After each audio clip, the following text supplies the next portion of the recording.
नमस्कार सगळ्यांना. तर बघा आज सकाळ-सकाळी चिऱ्यांची गाडी आलेली. सरांचं चाललंय चिरे उतरून घ्यायचं.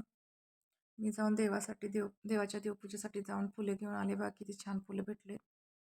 नंतर देवपूजा करून घेतली. त्यांना नाश्ता वगैरे करून द्यायचा होता कामगारांना. मग अगोदर स्वयंपाक करून घेतला त्यांना वेळ आहे तोपर्यंत. नंतर मग देवला अंघोळ घातली. त्याची अंघोळ झाल्यानंतर मग त्यांना म्हटलं नाश्ता, चहा वगैरे करून देऊया. तोपर्यंत त्यांचे उतरवायचे निम्म्याला ते झालेले चिरे. आणि ह्याला गडबड होती बाहेर जाऊन बघायचे ते आहेत का, काका गेलेत. 4-5 जण लोक होती ती. आणि ह्याला घरी कोण आलं नाही ह्याला खूप छान वाटतं. त्याला ती उत्सुकता असते बघायची कोण आहे, कोण नाही, आहेत का गेले. तर बघायला खिडकीतून आहेत का गेले म्हणून.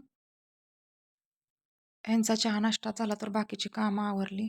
नंतर थोड्या वेळानं गवंडी लोक आली त्यांना चहा वगैरे करून दिला आणि मी देऊला घेऊन शाळेत गेले. देऊ नंतर ना म्हणत होता घरी जायचं आहे, कामगार आहेत. म्हटलं त्याला मी नंतर तुला घसरगुंडीवर खेळायला नेते. मग तो आलेला शाळेत थांबलेला. मग नंतर संध्याकाळी ठरल्याप्रमाणे मी त्याला घसरगुंडीवर खेळायला घेऊन गेले. असा होता आजचा दिवस आमचा. जर तुम्हाला माझे व्हिडिओ आवडत असेल तर प्लीज सबस्क्राईब करा.